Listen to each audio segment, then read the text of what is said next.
नमस्कार, यो हो न्यूज 24 टेलिभिजन 8 बजेको न्यूज बुलेटिनमा स्वागत छ। देश जटिल अवस्थामा छ। आक्रमण रुसले युक्रेनमाथि गर्छ तर असर सबैतिर पर्छ। नेपालमा पनि परेको छ। हुन त हाम्रो अर्थतन्त्र नै आयातमुखी छ। नेताहरूले भाषणमा मात्रै समृद्धिको कुरा गरे, समृद्धि कहिले भएन। अहिले त अर्थतन्त्र नै धराशयी हुन लागिसक्यो। इन्धन आयातको बोझ छ। कृषि प्रधान देशमा विदेशबाट खाद्यान्न ल्याउनु पर्ने नियति छ। विलासी वस्तुको उपभोग बढ्दो छ। मुख्यतया भारतसँगको व्यापार घाटा चुलिँदै गएको छ। यति बेला प्रधानमन्त्री शेरबहादुर देउबा भारत भ्रमणमा छन्। यो नेपालका लागि एउटा अवसर हो। नेपाली उत्पादन निर्यात बढाउन मार्ग प्रशस्त गर्नुपर्छ। युद्धको समयमा पनि भारतले रुसबाट सस्तो मूल्यमा इन्धन लिइरहेको छ। नेपालले भारतीय ऑयल कर्पोरेसनबाट इन्धन किन्दै आएको छ। त्यसैले भारतले पाएको त्यो सुविधाको लाभ पाउन नेपालले कूटनीतिक लबिङ तीव्र पार्नुपर्छ। अब न्यूज बुलेटिनका हेडलाइन्स। प्रधानमन्त्री देउबा भारतको 3 दिने औपचारिक भ्रमणमा। भारतीय विदेश मन्त्रीसँग आजै भेट। भाजपाकै कार्यालय पुगेर अध्यक्ष जेपी नड्डा समेतसँग वार्ता।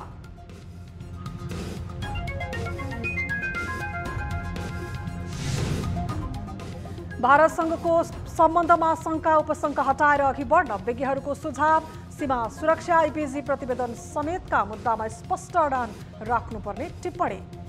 दुवै देशका परराष्ट्र सचिवहरूले तल्लो तहबाट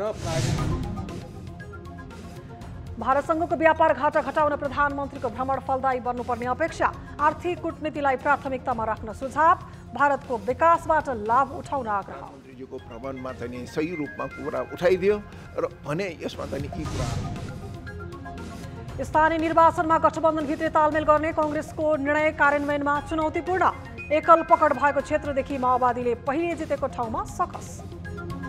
हाम्रो पार्टीले निर्णय गर्यो, त्यो गठबन्धनले पनि ओके गर्यो, स्वीकार गर्यो।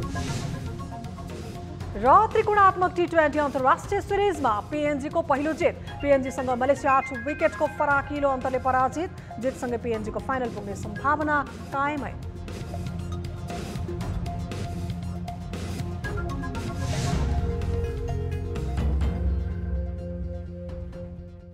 हामी निरन्तर न्यूजमा छौं।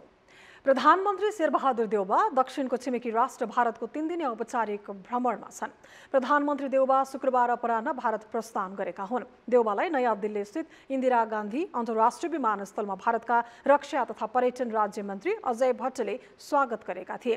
प्रधानमन्त्री देउबासँग भारतीय विदेश मन्त्री एस जयशंकरको भेटवार्ता भएको छ। नयाँ दिल्ली स्थित होटल आइटिसी मौर्यमा देउबा र जयशंकर बीच भेटघाट भएको हो। शुक्रबार नै प्रधानमन्त्री देउबा र सत्तासीन भारतीय जनता पार्टीको मुख्यालय पनि पुगेका थिए। त्यहाँ प्रधानमन्त्री देउबाले भाजपा अध्यक्ष जेपी नड्डासँग विशेष भेटघाट गरेका थिए। भेटमा भाजपा विदेश विभाग प्रमुख विजय चौथाइवाल लगायतका शीर्ष नेताहरू सहभागी भएका थिए। प्रधानमन्त्री देउबाले शनिबार भारतीय प्रधानमन्त्री नरेन्द्र मोदीसँग 1-to-1 वार्ता गर्ने कार्यक्रम रहेको दिल्लीबाट हाम्रा टिभी जर्नलिस्ट प्रताप दुलालले जानकारी दिएका छन्। प्रधानमन्त्री स्तरीय र द्विपक्षीय वार्ता हैदराबाद हाउसमा हुनेछ। प्रधानमन्त्री देउबाको स्वागतमा नयाँ दिल्लीका सडकमा नेपाल र भारतका प्रधानमन्त्रीको तस्बिर राखिएको छ। कतिपय स्थानमा प्रधानमन्त्री देउबाको एकल तस्बिर राखिएका छन्। भारत प्रधानमन्त्री देउबा 4 जना मन्त्रीसहित शुक्रबार दिल्ली पुगेका हुन्।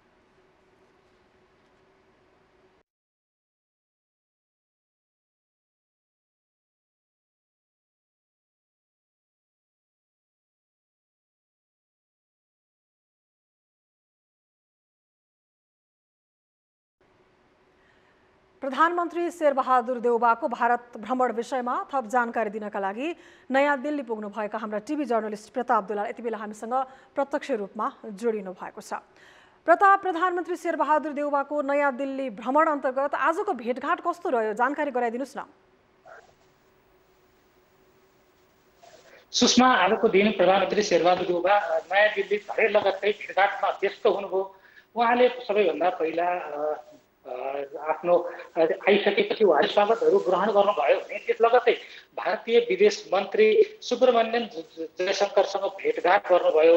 त्यसपछि भारतीय जनता पार्टीका नेताहरूसँग गएर कुराकानी गर्नुभयो, संवाद गर्नुभयो र त्यसपछि अब अहिले केही समय अगाडि भर्खरै अहिले हामी नयाँ दिल्ली स्थित नेपाली दूतावासमा छौँ। यहाँ एउटा रात्रि भोजको कार्यक्रम छ, यहाँ सरिक हुनुभएको छ र समग्रमा हेर्दा सुषमा आजको दिन अरू अर्थमा भन्दा पनि उहाँको व्यक्तिगत सम्बन्ध, विशेष गरी प्रधानमन्त्रीको पार्टीगत सम्बन्ध, व्यक्तिगत भेटघाट, आदान प्रदान जस्ता विषयमा केन्द्रित रहेको पायौँ सुषमा।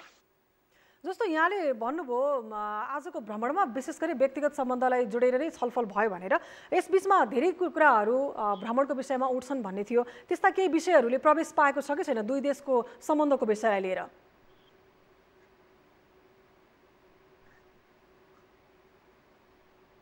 सुषमा, वास्तवमा दुई देशका बीच पछिल्ला समय एकदम बिग्रेको सम्बन्धहरू थियो, त्यसमा यो भ्रमणले केही सकारात्मक ऊर्जा ल्याउने विश्वास गरेको छ र त्यो कुरा भोलिका दिनमा जुन शनिबार प्रधानमन्त्री शेरबहादुर देउवा र भारतीय प्रधानमन्त्री नरेन्द्र मोदी बीच जुन भेटघाट हुन्छ त्यसमा हुने संवाद र त्यसमा हुने सहमतिले केही समाधानका दिशाहरू दिन्छन् भन्ने विश्वास गर्न सकिन्छ। त्यसपछि हुने कार्यक्रमहरू विशेष गरी महात्मा गान्धीको समाधि स्थलमा गएर जुन सम्मान अर्पण गर्ने कार्यक्रम छ, ती जस्ता कार्यक्रमहरू भोलिका लागि छ र त्यसले चाहिँ नेपाल भारत सम्बन्धमा जुन पिसिएको सम्बन्ध छ त्यसमा केही न्यानोपन ल्याउँछ कि भन्ने अपेक्षा गर्न सकिन्छ सुषमा। हजुर, जस्तो प्रताप, सत्तासीन भारतीय जनता पार्टीको मुख्यालयमै गएर प्रधानमन्त्री शेरबहादुर देउवाले भेट गर्नुभएको भन्ने कुरा आएको छ। यो विषयले हेर्दै गर्दा भाजपासँगको सम्बन्धमा थप प्रगाड ल्याउनको लागि नै प्रधानमन्त्रीले यो कदम चाल्नु भएको हो भन्न मिल्छ? सुषमा, यो विषय वास्तवमा अलिकति कूटनीतिक मर्यादा विपरीत भयो कि भन्ने विषयमा यहाँ अब नेपालकै पत्रकारहरू बिचमा पनि चर्चा परिचर्चा भएकै हो। यो विशेष गरी प्रधानमन्त्रीको भ्रमण सूचीमा नरहेको कार्यक्रम भनेर यस्तो खालको चर्चा गरेको छ। तर सरस्वती हेर्दा सुषमा, यसमा विगतमा भारतीय जनता पार्टी र नेपालको तत्कालीन नेकपाका अध्यक्ष अथवा वर्तमान नेकपा एमालेका अध्यक्ष केपी शर्मा ओली बीच जुन सम्बन्ध सुधार अथवा बलियो सम्बन्ध रहेको बुझिएकोमा र त्यही परिप्रेक्ष्यमा जुन गठबन्धन गरेर निर्वाचनमा जाने निर्णय भयो नेपाली काङ्ग्रेसको तर्फबाट, यसले भाजपामा केही असन्तुष्टि छ कि भन्ने बुझेर नै यो पार्टीगत सम्बन्ध सुधारमा चाहिँ प्रधानमन्त्री देउवाले महत्त्व दिनुभएको हो कि जस्तो देखिन्छ सुषमा। त्यही खालको चर्चा यहाँ छ। हजुर, अब यो पटकको भ्रमणमा पनि सधैँजसो निजी क्षेत्रका व्यवसायहरूको पनि सहभागिता रहेको छ। यस्तो भ्रमणमा निजी क्षेत्रको सहभागिताले कस्तो अर्थ राख्छ प्रताप?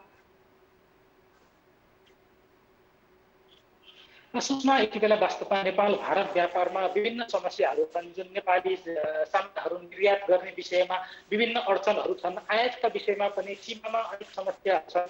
ती समस्याहरू सरकारले पहल गरिदियो भने निजी क्षेत्रको एउटा अपेक्षा छ। त्यो अपेक्षा पुरा गर्नको लागि, सल्लाह दिनका लागि उहाँहरू तदारुकका साथ सहभागी हुनुभएको छ। सम्भवतः यी विषयमा भोलि प्रधानमन्त्री शेरबहादुर देउवाले भारतीय समकक्षी भारतीय प्रधानमन्त्री नरेन्द्र मोदीसँग यस्ता कुरा राख्नुहुनेछ र त्यहाँबाट जुन खालका सहमतिहरू हुन्छन्, जुन खालका एउटा ध्यानाकर्षणका कुराहरू हुन्छन्, त्यसले नेपाल भारत व्यापारमा नेपाली पक्षलाई केही सहज हुन्छ भन्ने अपेक्षाले नै उहाँहरूको चासो रहेको हो भनेर बुझ्न सकिन्छ सुषमा। हजुर, जस्तो यो चाहिँ भ्रमणको कार्यतालिका हेर्दै गर्दाखेरि चिनिया विदेश मन्त्रीको भ्रमण लगत्तैको तालिका बनाएर प्रधानमन्त्री शेरबहादुर देउवा भारत जानुभएको छ। त्यसले पनि यो भ्रमण केही अर्थपूर्ण रहेको भन्ने किसिमको अनुमान लगाएको स्थिति छ। यो भ्रमणलाई फलदायी बनाउनको लाभ लिनको लागि नेपालले के कस्ता विषयहरूलाई मुख्य मुद्दामा उठाउनुपर्छ भन्ने किसिमको आवाज उठेको देख्न सकिन्छ प्रताप?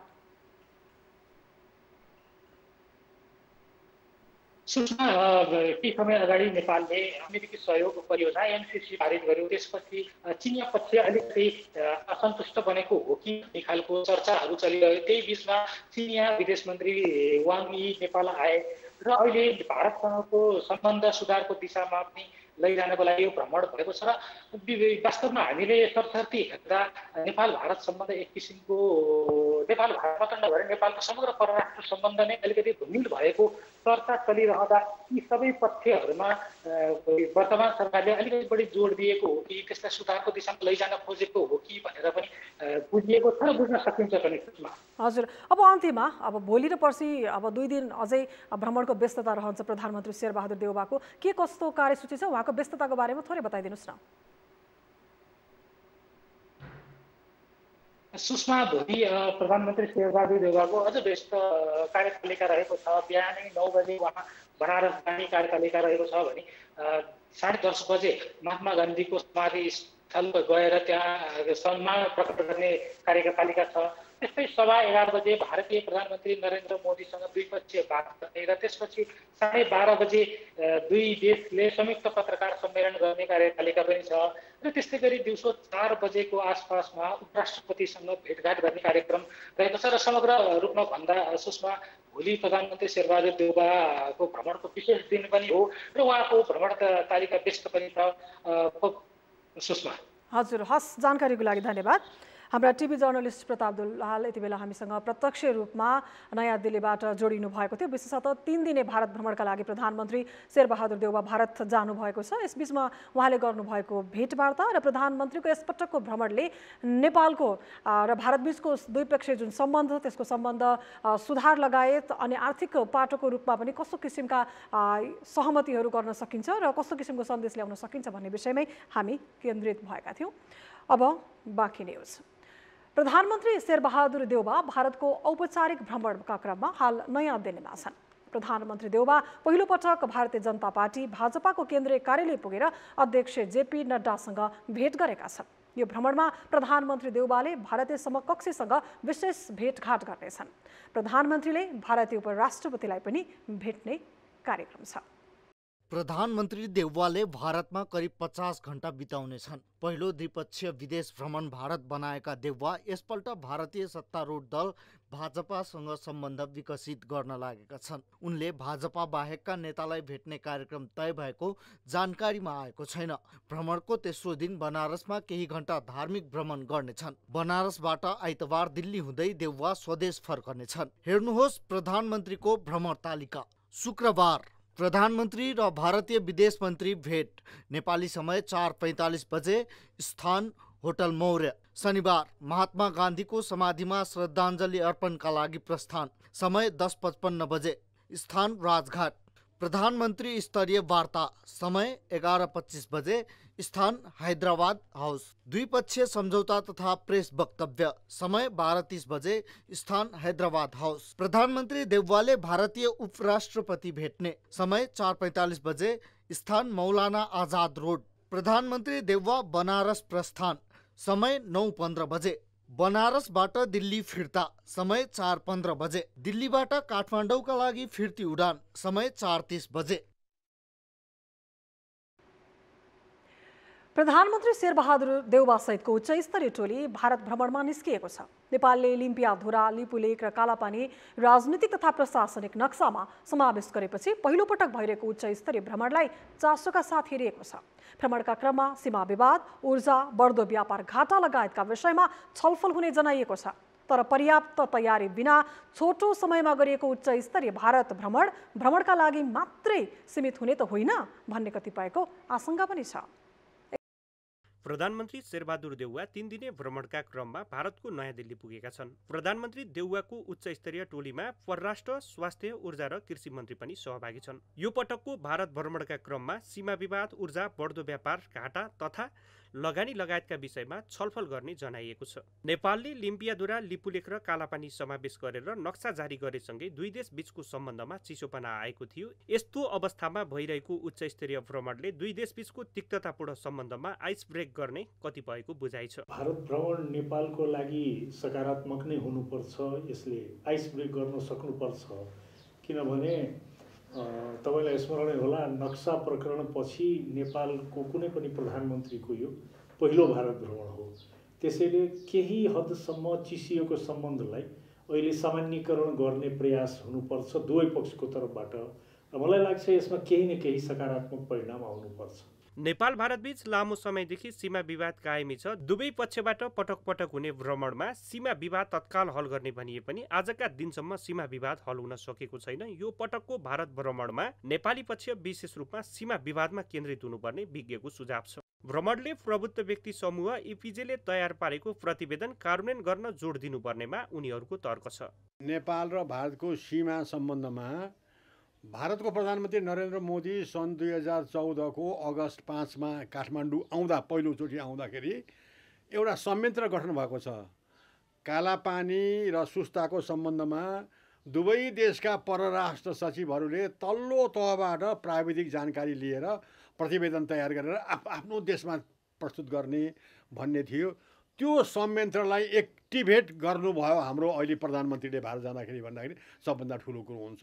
उच्चस्तरीय भ्रमणका बेला मुलुकका लागि दूरगामी महत्त्व राख्ने विषयमा छलफल गर्नुपर्नेमा विज्ञको जोड छ। तर नेपाली पक्षले हतार हतारमा भ्रमणको मिति सार्वजनिक गर्ने र पर्याप्त तयारी बिना भ्रमणमा निस्किने प्रवृत्तिका कारण आफ्ना अडानलाई स्पष्ट रूपमा राख्न नसक्ने आरोप पनि लाग्दै आएको छ। यो पटकको भारत भ्रमण पनि हतार हतारमा गरिएकाले खासै उपलब्धिमूलक हुँदैन कि भन्ने कतिपयको आशंका छ। नेपाली जनताको हितका कुराहरू, नेपाली जनतासित जोडिएका कुराहरू, नेपालको राष्ट्रियतासित जोडिएका कुराहरू के छन् त्यसको बारेमा राम्रोसित उहाँले तयारी गरेर इस्युजहरू डिफाइन गरेर परिभाषित गरेर त्यसमा हाम्रो दृष्टिकोण कसरी राख्ने भन्ने कुराहरू यो बारेमा मलाई लाग्छ उहाँहरूको कुनै चिन्तन भएको छैन। यो हतारमा अब जाने भनेर भयो, यो गइयो, जाने भनेर गइयो, जाने त्यो मात्रै जस्तो लाग्छ। तैपनि अब उहाँहरूको भेटघाट हुनु, राम्रो हुनु, भेटघाट हुनु, संवाद हुनु राम्रै कुरा हो। नेपाल भारतबीच सदियौंदेखि रोटीबेटीको सम्बन्ध रहँदै आएको छ। तर पछिल्लो समय नेपाली पक्षबाट बिना परामर्श सार्वजनिक गरिएको प्रशासनिक नक्सा समेतका कारण दुई देशबीचको सम्बन्धमा केही तिक्तता आएको छ। यस्तो परिदृश्यका बीच भइरहेको उच्च स्तरीय भ्रमणले दुई देशबीचका शङ्का उपशङ्कालाई चिर्ने प्रयत्न गर्नुपर्दछ। साथै नेपालको हित हुने एजेन्डाहरूलाई दर्बिलो रूपमा प्रस्तुत गर्न सक्नुपर्छ। अन्यथा यो पटकको उच्च स्तरीय भारत भ्रमण पनि भ्रमणका लागि भ्रमणमा मात्रै सीमित हुने निश्चित छ। न्युज 24 टेलिभिजनका लागि क्यामेरामा प्रभात थापाका साथमा सरोज बस्याल, काठमाडौँ। आर्थिक दृष्टिबाट नेपाल भारत सम्बन्ध विशिष्ट छ।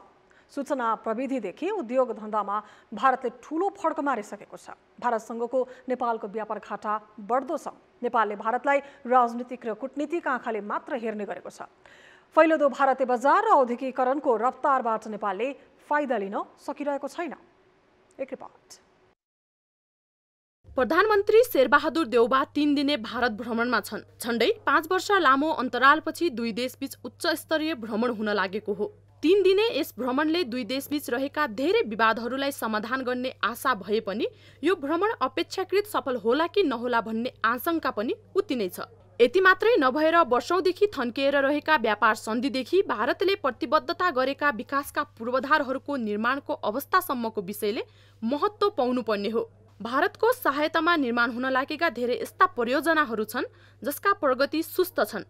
यस्ता विषयले भारत भ्रमणमा प्राथमिकता पाउनुपर्ने विज्ञहरूको सुझाव छ। हुलाकी सडकदेखि थुप्रो उदाहरण लिन सक्नुहुन्छ। निश्चित रूपमा पनि अत्यन्त ढिलो भएको छ तिनीहरू र त्यसले गर्दाखेरि यहाँनिर चाहिँ नि प्रधानमन्त्रीजीको भ्रमणमा चाहिँ नि सही रूपमा कुरा उठाइदियो र भने यसमा चाहिँ यी कुराहरू चाहिँ सहीले चाहिँ अगाडि बढ्छन्। नेपालले करिब 70% भन्दा बढी व्यापार भारतसँग गर्ने गर्दछ। छिमेकी राष्ट्र भारतसँग जुन अनुपातमा व्यापार हुने गरेको छ त्यसै अनुपातमा सर्वाधिक व्यापार घाटा पनि भारतसँग नै रहेको छ। अत्यधिक आयात हुने तथा निर्यात गर्दा देखिने विभिन्न खालका झन्झटदेखि भन्सारसम्मका कामलाई चुस्त पार्न आवश्यक छ। नेपालबाट निर्यात हुने वस्तु तथा सेवाको सहजीकरणको विषय पनि भ्रमणमा उठ्नुपर्छ। व्यापारमा देखिएका अवरोधहरू, अब एउटा त नीतिगत अवरोध कुराहरू छन् हैन, अर्को चाहिँ व्यवहारिक अवरोधहरू पनि छन्।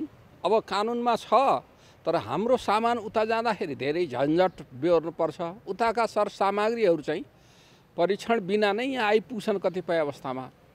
त्यसकारण त्यो कुरालाई सर्ट आउट गर्ने विषयमा कुरा हुनु उपयुक्त हुन्छ। भारतसँग नेपालका अन्य आर्थिक मुद्दामा समेत कुराकानी बढाउन आवश्यक छ। सीमा नाकामा देखिने तथा भारतीय बजारमा नेपाली उत्पादनले पाउने मूल्यको विषयमा समेत अध्ययन हुन जरुरी छ।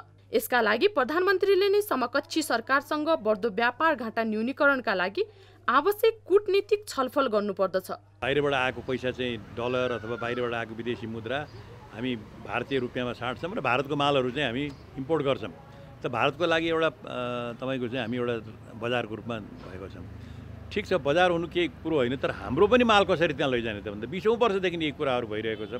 एउटा मित्र राष्ट्रको हैसियतले भारतले यसको बारेमा पनि नेपाललाई सहयोग गर्नुपर्छ र नेपालले के कुरामा हामीले खोजेको सहयोग भन्ने कुराको पनि राम्रोसित अध्ययन गरेर लैजानुपर्छ। नेपाल र भारत बीचको सम्बन्ध बहुआयामिक रहेको तथ्य जगजाहेर छ। दुई देशबीच यति बेला सीमा विवाद, इजिबीको प्रतिवेदन, विकास परियोजनाको गति बढाउने लगायतका विषयहरू गिजो लिएका छन्।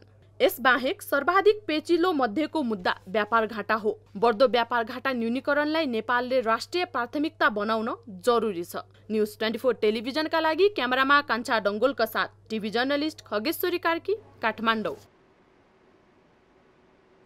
नेकपा एमालेका अध्यक्ष केपी शर्मा ओलीले निर्वाचन नजिकै प्रधानमन्त्री शेरबहादुर देउवाको भारत भ्रमणलाई लिएर आशंका व्यक्त गरेका छन्। पार्टी निकट विद्यार्थी संगठन अनेरा सोब्यूले शुक्रबार काठमाडौँमा आयोजना गरेको चुनाव केन्द्रित भेलालाई सम्बोधन गर्दै उनले प्रधानमन्त्री भ्रमणबाट फर्किने बित्तिकै यति बेलै किन भारत भ्रमणमा गएको भनेर प्रश्न सोध्ने बताए। अध्यक्ष ओलीले एमाले एक्लैले आगामी निर्वाचनमा गठबन्धनलाई पराजित गर्ने दावी गर्दै निर्वाचनको तयारीमा जुट्न पार्टीका युवा विद्यार्थीहरूलाई निर्देशन दिए। देश बनाउनु छ हामीले, देशलाई समृद्ध बनाउनु छ हामीले, सुशासन युक्त बनाउनु छ हामीले, नयाँ चेतना जगाउनु छ देशमा हामीले। यसकारण म आग्रह गर्न चाहन्छु, हामीले सामाजिक जागरणका अभियन्ताको रूपमा हामी खालि अरू आन्दोलनको मात्रै होइन, व्यक्तिमा गएर। अध्यक्ष ओलीले माधव नेपालप्रति संकेत गर्दै हुँदै नभएको राजासँग मिल्छ भनेर बुद्धि नभएकाहरूले आफूलाई आरोप लगाएको बताए। त्यस्तै उनले कांग्रेसले भारतीय सेना भित्र्याएर देशभक्त नेपालीहरूको टाउको कटाएको आरोप समेत लगाए। कांग्रेसप्रति आक्रोश पोख्दै अध्यक्ष ओलीले कांग्रेसले जहिल्यै पनि थोत्रा र पुत्रहरूसँग मात्रै मिल्ने गरेको टिप्पणी गरे। नेपाली कांग्रेसले कस्तासँग घाँटी जोड्छ भने बिग्रिएका, सडेका, लोकतन्त्र विरोधी, राष्ट्रियता विरोधी, बिकाऊ मालहरू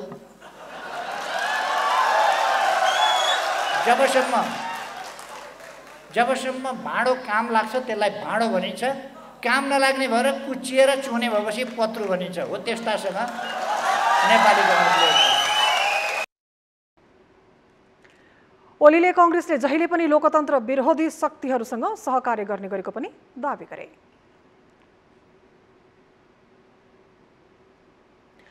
नेकपा एकीकृत समाजवादीका सम्मानित नेता झलनाथ खनालले सुखी नेपाली समृद्ध नेपालको नारालाई केपी ओली नेतृत्वको सरकारले ध्यान दिन नसकेको बताए।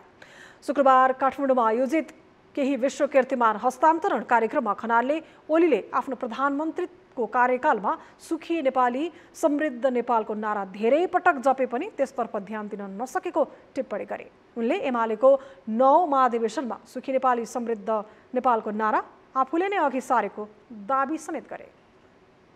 मैले यो सुखी नेपाली समृद्ध नेपाल भन्ने हाम्रो तत्कालीन पार्टी नेकपा एमालेको 9 महाधिवेशनमा मैले अगाडि सारेको एउटा चाहिँ नारा हो। यो नारा सिङ्गो राष्ट्रको नारा बनाऊ भनेर अगाडि सारेको थिएँ। पछि हाम्रो केपी शर्मा ओली, खड्ग प्रसाद शर्मा ओली प्रधानमन्त्री बन्नुभयो। उहाँले आफ्नो कार्यकालमा यो नारा धेरै पटक जप्नु हो, तर पनि कसरी सुखी नेपाली समृद्ध नेपाल बन्छ सायद त्यतातिर चाहिँ त्यति चिन्तित हुनु भएन उहाँ। त्यसले गर्दाखेरि उहाँको 42 महिनाको कार्यकाल धेरै सुखद रहेन। कार्यक्रममा नेता खनालले विश्व कीर्तिमान प्रमाणपत्र हस्तान्तरण गरेका थिए। नेपाली कांग्रेसको नीतिगत निर्णयले स्थानीय आवश्यकताका नाममा गठबन्धन बाहेका दलसँग चुनावमा तालमेल गर्न निषेध गरेको छ। कांग्रेसको यो निर्णयले गठबन्धनमा रहेका अन्य दलहरू उत्साहित भएका छन्, तर कतिपय स्थानमा भने कांग्रेसको निर्णय कार्यान्वयनमा कठिन हुने देखिन्छ। यदि तल्लो तहका नेता कार्यकर्ताले केन्द्रमा गरेको निर्णयलाई पालना नगरी सत्ता गठबन्धन कसरी अगाडि बढ्ला भन्ने चासो बढेको छ। एक रिपोर्ट। सत्ता गठबन्धनले स्थानीय निर्वाचनमा एकताबद्ध भएर जाने निर्णय लिएसँगै अब सिट बाँडफाँडको मोडालिटीमाथि छलफल र बहस सुरु भएको छ। दलहरूले 2074को स्थानीय चुनावमा आफूले जितेको महानगरमा आफ्नो दलको तर्फबाट उम्मेद्वार बनाउने विषय अगाडि सारेका छन्। नेकपा माओवादी केन्द्र र नेकपा एमाले प्रतिष्ठाको रूपमा लिएको चितवनको भरतपुर महानगरपालिकामा हरेक वर्ष माओवादीलाई भोट दिन नसकिने अडानमा चितवनका कांग्रेस नेता कार्यकर्ताहरू छन्। कांग्रेस केन्द्रीय कार्य समितिको बैठकमा कर्णाली प्रदेशका सभापति ललित जङ शाहीले कर्णालीमा पहिलाको निर्वाचन परिणामको आधारमा तालमेल गर्न व्यवहारिक नहुने बताएका थिए। गठबन्धनको सबै दल लचिलो नभए तालमेलको औचित्य नरहने उनको तर्क छ। कतिपय कुरा त्याग्न पनि तयार हुनुपर्छ, असाध्यै छोड्नै नसकिने चिज पनि त्याग्न तयार हुनुपर्छ र यो ठाउँ त म लिँदैन, यो त मलाई चाहिँदैन भनेको कुरा सहमति गर्दै जाँदा ग्रहण पनि गर्नुपर्छ। यो जीवन भनेकै राजनीतिको खेल भनेकै त्याग र ग्रहण हो। केही चिज त्याग्न पनि तयार हुनुपर्छ, केही चिज ग्रहण गर्न पनि तयार हुनुपर्छ, तब न सहमति र एकता कायम हुन्छ। मेरो गोरुको 12 टका, मेरो बाख्रीको 6 सेर भनेर आफ्नो आफ्नो अडानमा बस्ने हो भनेदेखि त छुट्टै लोडै भएको त के को सहमति, के को एकता, के को सहकार्य? यो रियालिटी, यो वास्तविकतासँग त सबैले यसलाई त आत्मसात गर्नु पर्यो नि त। सुदूरपश्चिम प्रदेश सभापति वीरबहादुर बलायर सुदूरपश्चिममा कांग्रेस एक्लै लड्न सक्षम रहेको र गठबन्धनको आवश्यकता नरहेको बताउँदै आएका छन्। महानगर बाहेक तल्लो तहको उम्मेद्वारको टुङ्गो लगाउने अधिकार तल्लो तहलाई नै दिएको छ। यो अवस्थामा गठबन्धनलाई तल्लो तहसम्म सन्तुलन मिलाउन सकसपूर्ण छ। केही ठाउँमा समस्या देखिए पनि अन्तिम बेलामा सबैतिर कुरा मिल्ने कांग्रेस नेताहरूको दाबी छ। पर्टिकुलर चितवनमा के गर्ने भन्ने कुरा सल्लाह हुँदैछ होइन, कुन ठाउँमा के गर्ने, आलो पालो गर्ने कुरा हो होइन, के गर्ने कसो गर्ने पर्टिकुलर एउटा ठाउँको कुरो हुँदैन के। पार्टीको निर्णय भएपछि हाम्रो पार्टीले निर्णय गर्यो, त्यो गठबन्धनले पनि ओके गर्यो, स्वीकार गर्यो, त्यो स्वागत योग्य कुरा छ। अब यो के भनेदेखि हामी के अरे एउटा बलियो शक्तिसँग हामी लड्नको लागि हामी गठबन्धनको सरकार छ, गठबन्धनैबाट हामी अगाडि बढ्दै जान्छौँ। पार्टीभित्रको विपक्षी समूहलाई चित्त बुझाउन स्थानीय अवस्था र आवश्यकता अनुसार गठबन्धनमा रहेका दलसँग तालमेल गर्ने निर्णय गराएका सभापति देउवालाई यो निर्णय तल्लो तहसम्म कार्यान्वयन गराउन चुनौती देखिन्छ। तर नेताहरू भने पार्टीको निर्णय सबैले मान्ने र मान्नुपर्ने तर्क गर्छन्। सभापति शेरबहादुर देउवा सत्ता गठबन्धनलाई एमाले विरुद्ध स्थानीय निर्वाचनमा मात्र नभएर संघीय निर्वाचनसम्म लैजाने योजनामा छन्। 2074 को स्थानीय तहको निर्वाचनमा पनि कांग्रेस र माओवादी बीच तालमेल भएको थियो, तर नतिजा फरक आएपछि माओवादी केन्द्रले प्रदेश र प्रतिनिधि सभा निर्वाचनमा एमालेसँग गठबन्धन गरेको थियो। यो निर्वाचनमा सत्ता गठबन्धनभित्र मतभिन्नता बढ्दै गए 2074 साल दोहोरिने सम्भावना पनि जीवन्त नै छ। न्युज 24 टेलिभिजनका लागि क्यामेरामा सुनिल गुरुङको साथमा टिभी जर्नलिस्ट प्रकाश बमको रिपोर्ट। न्युजहरू अझै बाँकी छन्, अब पालो ब्रेकको।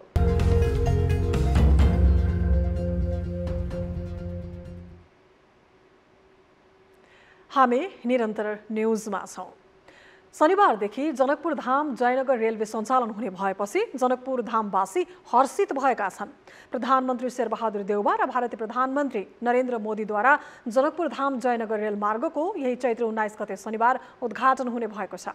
प्रधानमन्त्री शेरबहादुर देउवा र उनका भारतीय समकक्षी नरेन्द्र मोदीले संयुक्त रूपमा सो रेलमार्गको उद्घाटन गर्ने कार्यक्रम तय भएको हो। एक रिपोर्ट।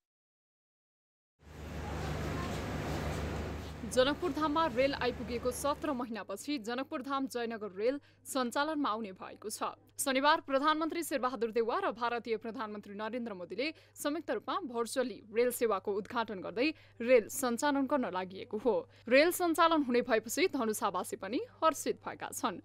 रोजगारी होस् या सामान्य किनमेलका लागि समेत सीमापारी पुग्ने स्थानीयहरू रेल सञ्चालनले दैनिकी नै सहज बन्नेमा विश्वस्त छन्। पब्लिक के लागि जनकपुर से जयनगर जाए के लागि पब्लिक के सुविधा होते, सब गोरा के बढ़िया रहते, आनाय जानाय सब कुछ बहुत नीक ही ने, रेल चलना बहुत बढ़िया बात ही ने। रेल सञ्चालनका लागि सरकारले यही चैत 8 गते अध्यादेश मार्फत आवश्यक कानुनी प्रबन्ध गरेको छ। विक्रमसम्म 2075 नै रेल निर्माण गर्न सकिएको भए पनि कानुनी तथा प्राविधिक जटिलताका कारण लामो समयसम्म रेल सञ्चालनको मिति तय हुन सकेको थिएन। कुल 35 किलोमिटर लामो सो रेलमार्गमा चल्ने रेलका अन्तर्देशीय प्रकृतिको ब्रोडगेज हो। सरकारले सबै कर सहित 1 अर्ब 3 करोड बराबर खर्च गरेको रेल सञ्चालनमा नहुँदा रेलका लिकमा राखिएका सामान समेत चोरी भएका थिए। लामो रस्साकसीपछि अन्ततः शनिबारबाट रेल सञ्चालनमा आउने भएको छ।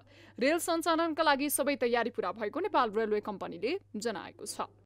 भोलि 19 गते शनिबारको दिन जयनगर 12 बजे पुग्ने छौं। भारतीय समय 12:15 बजे हाम्रो नेपालको सम्माननीय प्रधानमन्त्रीज्यू शेरबहादुर देउवा र हाम्रो छिमेकी मुलुक भारतको सम्माननीय प्रधानमन्त्रीज्यू नरेन्द्र मोदी द्वारा संयुक्त रूपमा उद्घाटन गर्ने कार्यक्रम रहेको छ। गत फागुनदेखि नै दैनिक एकपटक रेल सञ्चालन गरिँदै आएको थियो। सबै प्राविधिक तयारी पूरा भएको र कर्मचारी समेत नियुक्त भई काममा खटिसकेको नेपाल रेलवे कम्पनीले जनाएको छ। रेलवेको उद्घाटन भएपछि त्यसको आइतबारदेखि दैनिक रूपमा 2 पटक आउने र जाने गरी रेल चल्नेछ। न्युज 24 टेलिभिजनका लागि क्यामेरामा राजन झाको साथ जनकपुर धामबाट सञ्जीव कुमार झाको रिपोर्ट। काठमाडौँ उपत्यकामा विभिन्न कार्यक्रम गरी घोडे जात्रा मनाइएको छ। हरेक वर्ष चैत्र कृष्ण औँसीका दिन घोडे जात्रा पर्व मनाउने गरिन्छ। टुडीखेलको दक्षिण पूर्व रुखमा बस्ने गुरुमापा राक्षसको आत्माले बालबालिकालाई दुःख नदेओस् भन्दै घोडाको टापले कुल्चेर आत्मा मार्न भन्दै यो जात्रा मनाइन्छ। नेपाली सेनाले पनि विशेष कार्यक्रम गरी घोडे जात्रा मनायो। एक रिपोर्ट। नेपाली सेनाले सैनिक मञ्च टुडीखेलमा घोडा सवार सहितका सैनिक क्रियाकलाप गरी घोडे जात्रा मनाएको छ। यस अवसरमा काठमाडौँको टुडीखेलमा आयोजना गरिने घोडे जात्रा राष्ट्रपति र प्रधानमन्त्रीबाट अवलोकन गर्ने परम्परा भए पनि यो वर्ष भने प्रधानमन्त्री शेरबहादुर देउवा भारत भ्रमणमा छन्। राष्ट्रपति विद्यादेवी भण्डारीले भने सो कार्यक्रममा उपस्थिति जनाएकी थिइन्।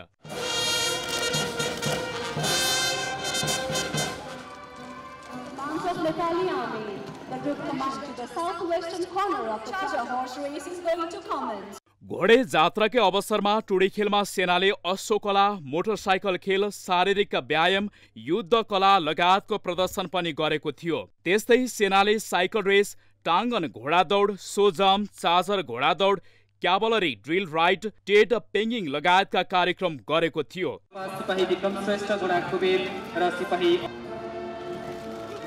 दुईवटा टिम बीच खेलिने हर्सबल खेल 65 गुणा 25 मिटरको आयताकार। Ladies and gentlemen, the dogs of Greater Bahan Company. जनविश्वास अनुसार टुडीखेलको पूर्व दक्षिण दिशामा रहेको एउटा रुखमा बास गर्ने गुरु मापा भन्ने राक्षसले सहरका बालबालिकालाई खाने गरेको र राक्षसबाट पीडित स्थानीयवासीले विभिन्न उपाय लगाएर उक्त राक्षसलाई संहार गरेको किंवदन्ती प्रचलित छ। तर पनि राक्षसको प्रेतात्मा फेरि जागा भई बालबालिकालाई अनिष्ट गर्न सक्ने भए स्थानीयवासीमा रहिरहेकाले प्रत्येक वर्ष चैत्र कृष्ण औँसीका दिन घोडे जात्रा गरी गुरु मापाको आत्मालाई घोडाको टापले कुल्चाएर दबाउने प्रचलन रहेको छ। मानव र घोडाबीचको सम्बन्धलाई यहाँ रूपमा प्रगट रूपमा देखाएको छ र यस घोडे जात्रा पर्वको रूपमा नेपाली सेनाले मनाइरहँदा राष्ट्रपति, उपराष्ट्रपति, कूटनीतिक नियोगका उच्च पदस्थ लगायतको सहभागिता रह्यो। न्युज 24 टेलिभिजनका लागि क्यामेरामा अशोक मानन्दरका साथ टिभी जर्नलिस्ट समीर जोशी, टुडीखेल, काठमाडौँ। इटहरीमा बम विस्फोट गराउने समूहलाई प्रहरीले पक्राउ गरी सार्वजनिक गरेको छ। इलाका प्रहरी कार्यालय इटहरीले पत्रकार सम्मेलन गरी बम विस्फोटमा संलग्नलाई सार्वजनिक गरेको हो। जिल्ला प्रहरी कार्यालय सुनसरीका प्रहरी उपरीक्षक सञ्जय सिंह थापाका अनुसार पक्राउ पर्नेमा हिमाल सुरक्षा परिषदका मुख्य नायकी खगेन्द्र खरेल सहित 4 जना छन्। विस्फोटमा कोठा भाडामा बस्दै आएका 22 वर्षीय रविन थापा र 20 दिन अघि उनकै कोठामा पाहुना आएका लमजुङका 23 वर्षीय शेरजङ गुरुङ घाइते भएका थिए। उनीहरूलाई पनि पक्राउ गरिएको छ। यस्तै लक्ष्मीदेवी थापा ठकुरीलाई पक्राउ गरिएको प्रहरीले जनाएको छ। उनीहरूमध्ये खरेल मुख्य योजनाकार रहेको प्रहरीको प्रारम्भिक अनुसन्धानबाट खुलेको छ।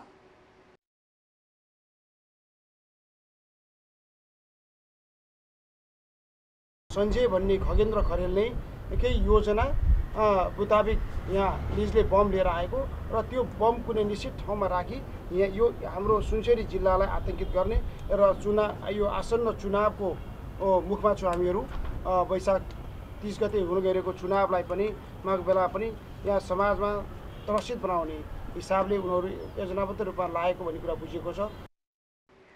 चैत 14 गते राति इटहरी 2 स्थित नवजागृति टोलका अमित श्रेष्ठको घरको तल्लो तलामा बम विस्फोट भएको थियो। घटनामा इलाका प्रहरी कार्यालय इटहरी, जिल्ला प्रहरी कार्यालय सुनसरी, संघीय प्रहरी इकाइ कार्यालय धरान, प्रदेश 1 प्रहरी, आरआईटी समूह र जिल्ला प्रहरी कार्यालय झापाको समन्वयमा उनीहरूलाई पक्राउ गरिएको हो। इन्डियन ऑयल कर्पोरेसन आईओसीले फेरि पेट्रोलियम पदार्थको मूल्य बढाएर पठाएको छ। आईओसीले पठाएको नयाँ मूल्य सूची अनुसार डिजेलमा प्रति लिटर 0.02 रुपैयाँले, मट्टीतेलमा 22 रुपैयाँ 19 पैसाले र हवाई इन्धनमा 4 रुपैयाँ 23 पैसाले बढेर आएको छ। तर पेट्रोलमा भने 1 रुपैयाँ 48 पैसाले घटेर आएको नेपाल आयल निगमले जनाएको छ। यस्तै खाना पकाउने एलपी ग्यासमा भने अधिकतम 273 रुपैयाँ 38 पैसाले मूल्य बढेर आएको निगमले जनाएको छ। संस्कृति पर्यटन तथा नागरिक उड्डयन मन्त्री प्रेम बहादुर आलेले स्रोत सुनिश्चितता नभएसम्म कुनै पनि विकास पूर्वाधार बनाउन नसकिने बताएका छन्। शुक्रबार विराटनगरमा आयोजित रम्पम ट्रेड एक्सपो 2022 को उद्घाटन गर्दै मन्त्री आलेले सरकार उद्योगी व्यवसायको समस्या समाधानका लागि तयार रहेको बताए। उनले हवाई यात्राको अन्तर्राष्ट्रिय रुटका लागि सरकारले प्रयास गरिरहेको बताए।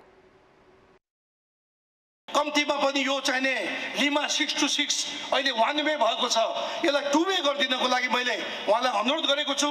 त्यो भइसकेपछि हामी विराटनगरबाट पनि दिल्ली, मुम्बई, गोवा, थाइल्यान्ड हामी यो चाहिँ उडान भर्न सक्छौँ। त्यसको लागि पनि म लाग्ने छु भन्ने कुरा म तपाईहरुलाई विश्वास दिलाउन चाहन्छु। उत्पादनबारे जानकारी दिन तथा उपभोक्ता र उत्पादकलाई एकै ठाउँमा ल्याउने उद्देश्यले मोरङ व्यापार संघले प्रदर्शनीको आयोजना गरेको हो। कार्यक्रममा मोरङ व्यापार संघका अध्यक्ष नवीन रिजाल, उद्योग संगठनका अध्यक्ष श्रेयस प्याकुरे लगायतले बैंक ब्याज दर, लोड शेडिङ र मिरगन्ज पुलका कारण सुनसरी मोरङ औद्योगिक करिडोरका उद्योगहरू सञ्चालनमा समस्या भएको बताएका थिए। सबै प्रदेशका महत्त्व झल्किने कला, संस्कृति, पर्यटन, शिक्षा, स्वास्थ्य, कृषिजन्य लगायत औद्योगिक उत्पादनहरू एवं भारत, चीन, बङ्गलादेश, पाकिस्तान आदि विभिन्न मुलुकका समेत उत्पादनहरू समेट्ने जमर्को गरेको पनि म जानकारी गराउन चाहन्छु। पर्यटकहरूलाई आकर्षित गर्न पाए, हाम्रो यहाँको क्लाइमेटिक कन्डिसन यस्तो राम्रो छ, भारतीय पर्यटकहरूका लागि सुविधा सम्पन्न अथवा प्रचार प्रसार बढी हामीले राम्रोसँग गर्न पायौँ भने यहाँ पूर्व क्षेत्र प्रदेश नम्बर 1 क्षेत्रको धेरै विकास हुन्छ।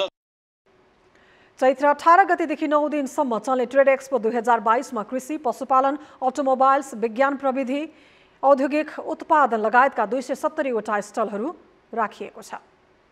दुबईको जेलमा रहेका पत्रकार उमाकान्त पाण्डेको रिहाईको माग गर्दै माइती खरमण्डलामा प्रदर्शन भएको छ।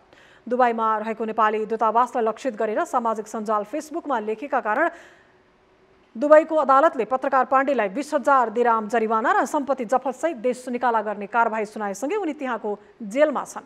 जेलमा रहेका पत्रकार पाण्डेको रिहाईको माग गर्दै युथ कांग्रेस नेपालले शुक्रबार माइती खरमण्डलामा प्रदर्शन गरेको छ। उनलाई जेल पुर्याउनका लागि युएई स्थित नेपाली दूतावास नै लागि परेको उनको आफन्तहरूको आरोप छ।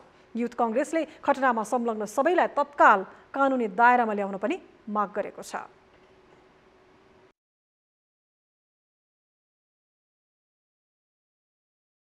एमएससीबाट हामीले पटक चाहिँ हार गुहार गर्दा केस छ, अरू केस छन् भनेर उहाँबाट गलत ब्रिफिङ भइरहेको अवस्थामा हामीले पछिल्लो पटक जताततै प्रयास गर्दा त्यहाँबाट र महासङ्घको पूर्ण सहयोगले हामीले त्यो राजदूतावासकै हस्तलिखित उसलाई कडाभन्दा कडा कारवाही गरियो। प्रदर्शनमा वाक स्वतन्त्रता हनन, लोकतन्त्रको उपहास, पराई भूमिमा आफ्नैबाट नागरिक असुरक्षित, परराष्ट्रको मौनता, राजदूतलाई हौसला लेखेको प्ले कार्ड पनि प्रदर्शन। अब बिजनेस न्यूज।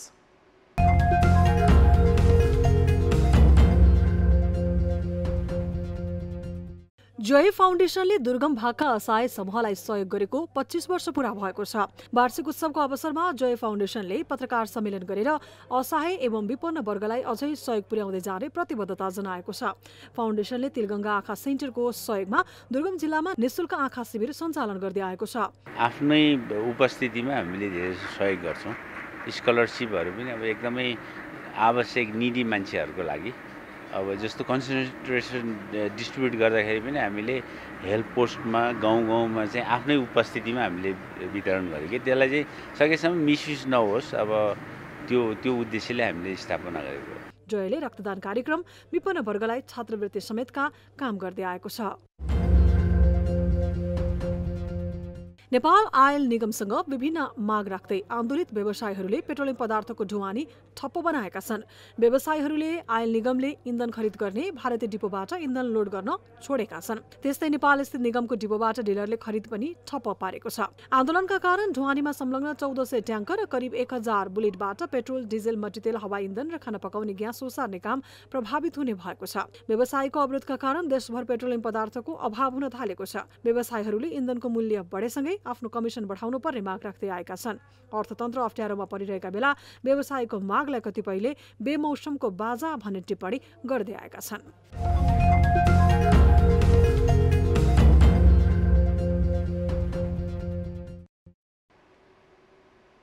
न्युजहरू अझै बाँकी छन्, अब पालो ब्रेकको।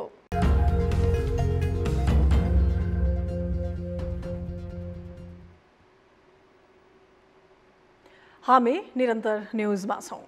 अब स्पोर्ट्स न्युज।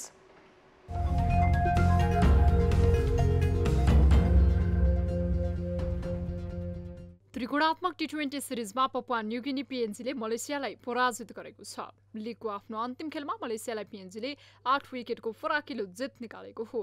197 रनको लक्ष्य पछ्याएको पिएनजीले 17 ओभर 5 बलमा मात्र 2 विकेट गुमाएर लक्ष्य पूरा गर्यो। पिएनजीको जितमा उसका 2 खेलाडीले अर्धशतकीय इनिङ खेले। टोनी उराले 34 बलमा 10 छक्का र 2 चौकाको मद्दतमा अभिजित सर्वाधिक 86 रन बनाए। यस्तै कप्तान असद भालाले अभिजित 74 रनको इनिङ खेले। उनले 51 बलमा 8 चौका र 1 छक्का प्रहार गरे। यसअघि टस हारेर पहिले ब्याटिङ गरेको मलेसियाले निर्धारित 20 ओभरमा 6 विकेट गुमाएर 196 रन बनायो। मलेसियाका सैद अजिजले सर्वाधिक 64 रनको अर्धशतकीय इनिङ खेले। उनले 35 बलमा 8 चौका र 3 छक्का प्रहार गर्दै 64 रन बनाए। यस्तै कप्तान अहमद फाजीले 43 बलमा 5 चौका र 3 छक्का प्रहार गर्दै 64 रन बनाए। जितसँगै पिएनजीले सिरिजको फाइनलको सम्भावना कायमै राखेको छ। यसअघि पिएनजी नेपालसँग 2 खेलमा र मलेसियासँग 1 खेलमा पराजित भएको थियो। मलेसियाले समेत 3 खेलमा 1 जित हात पारेको छ। घरेलु टोली नेपाल भने 3 खेलमा 3 जित निकाल्दै 1 खेल अगावै फाइनल पुगिसकेको छ। शनिबार नेपाल र मलेसिया विरुद्ध लिगको अन्तिम खेल हुनेछ। चितवनमा पहिलो पटक साइकल म्याराथन आयोजना हुने भएको छ। प्रज्ञा स्मृति प्रतिष्ठानले चितवनमा प्रज्ञा स्मृति भरतपुर साइक्लिङ म्याराथन आयोजना गर्ने भएको हो। साइकल म्याराथनको यही चैत 26 गते आयोजना हुने प्रतिष्ठानले जनाएको छ। म्याराथनको दूरी करिब 65 देखि 70 किलोमिटर हुने प्रतिष्ठानले जनाएको छ। म्याराथनमा 3 विधामा प्रतिस्पर्धा हुनेछ। इलाइट महिला र पुरुष, मास्टर महिला र पुरुष र भरतपुर विशेष अन्तर्गत चितवन जिल्लाका मात्र महिला पुरुषले सहभागिता लिन पाउनेछन्। नारायणी किनारबाट सुरु हुने म्याराथन भरतपुर महानगरपालिकाको विभिन्न भित्री सडक हुँदै पुनः नारायणी किनार पुगेर समापन हुने प्रतिष्ठानका निर्देशक गंगा दाहालले बताएकै छन्। प्रतियोगिताका विजेता खेलाडीले इलाइट महिला पुरुष दुवैतर्फमा प्रथम हुनेले 45,000, दोस्रो हुनेले 35,000, तेस्रोलाई 30,000, चौथोलाई 25,000, पाँचौं हुनेलाई 20,000 र छैटौँले 15,000, त्यस्तै सातौँले 10,000, आठौँले 8,000, नवौँले 7,000 र दशौं हुनेले 5,000 रुपैयाँ प्राप्त गर्नेछन्। यस्तै पुरुष मास्टरतर्फ 30 वर्षभन्दा माथिका व्यक्तिले सहभागिता जनाउन पाउनेछन्, जसको पुरस्कार राशि प्रथम हुनेले 25,000, दोस्रो हुनेले 20,000 र तेस्रोलाई 15,000 सहित मेडल र प्रमाणपत्र प्रदान गरिने प्रतिष्ठानले जनाएको छ।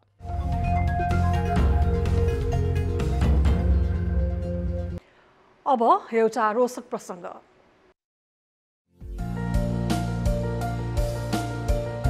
विश्वमा बोलीचालीका लागि हजारौं भाषाहरू छन्, तर उत्तरी टर्की स्थित कुस्को गाउँका मानिसहरू सिटीबाट कुराकानी गर्ने गर्दछन्। मुखले सिटी बजाएर बोलिने यो अनौठो भाषालाई बर्ड ल्याङ्ग्वेज अर्थात् चरी भाषा भनिन्छ। गाउँलेहरू आपसमा सिटी बजाएर कुराकानी गर्छन्। आखिर एउटै खाले सिटी बजाउँदा कसले के भन्यो होला, कसरी थाहा पाउने भन्ने प्रश्न उठ्न सक्छ। हेरौं यो चरी भाषामा कसरी कुरा गर्छन् त। रोचक कुरा त के छ भने गाउँलेहरूले यहाँ सिटी विभिन्न तरिकाले बजाउने गर्छन्। तिनै सिटी बजाउने तरिकाका अनुसार उनीहरूले एक अर्कालाई के भन्न खोजेको हो भन्ने कुरा बुझ्दै गर्दछन्। त्यहाँका बालबालिकाले स्कुलमा पनि सिटी बजाएर नै पढ्ने गर्दछन्। साथै मानिसको नाम पनि सिटीबाटै राखिएको छ। मानिसको नामका लागि अलग अलग तरिकाले सिटी बजाइन्छ। धेरै पहिलादेखि गाउँमा यही भाषा प्रचलनमा छ। 10,000 भन्दा धेरै गाउँलेहरूको भाषा यही छ। युनेस्कोले यो भाषालाई अमूर्त सांस्कृतिक सम्पदाको रूपमा सूचीकृत गरेको छ। अब वेदर अपडेट।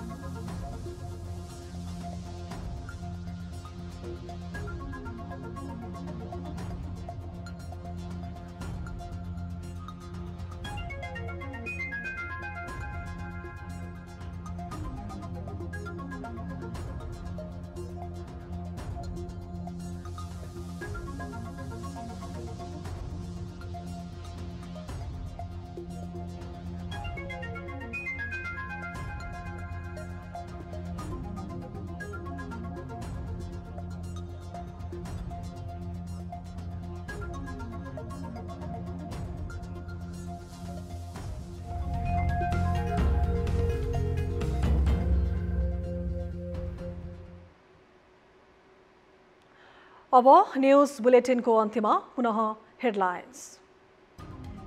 प्रधानमन्त्री देउबा भारतको 3 दिने औपचारिक भ्रमणमा भारतीय विदेश मन्त्रीसँग आजै भेट, भाजपाकै कार्यालय पुगेर अध्यक्ष जेपी नड्डा समेतसँग वार्ता।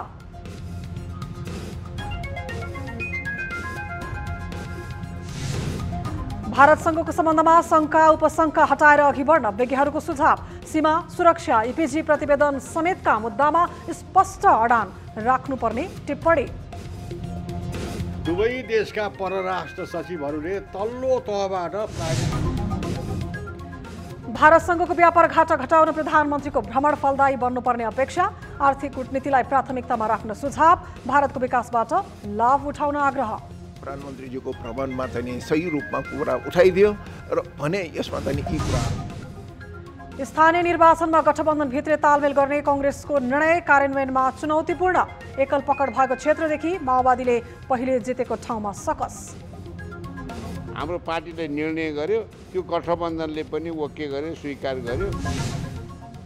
र त्रिकोणात्मक T20 अन्तर्राष्ट्रिय सिरिजमा पीएनजीको पहिलो जित, पीएनजीसँग मलेसिया 8 विकेटको फराकिलो अन्तरले पराजित, जितसँगै पीएनजीको फाइनल सम्भावना कायम भई।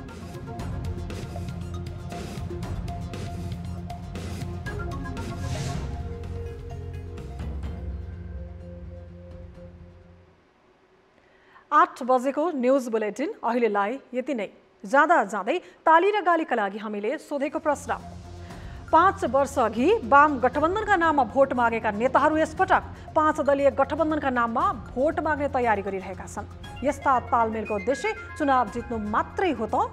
हो भनेले तालीमा र होइन भनेले गालीमा भोट गर्नुहोला। हाम्रो पात्रको एप्लिकेसनमा गएर भोट गर्न सक्नुहुनेछ। थप न्यूजका लागि हाम्रो वेबसाइट www.news24nepal.com हेर्नुहोला। साथै हामीलाई फेसबुक, ट्विटर र युट्युबमा पनि फलो गर्न सक्नुहुनेछ। यस्तै मोबाइल, भाइबर र इमेलबाट 24 हेल्प डेस्कमा समस्या र गुनासो गर्न सक्नुहुनेछ। अहिलेलाई बिदा दिनुहोस्। हामी निरन्तर न्यूजमा छौँ। नमस्ते।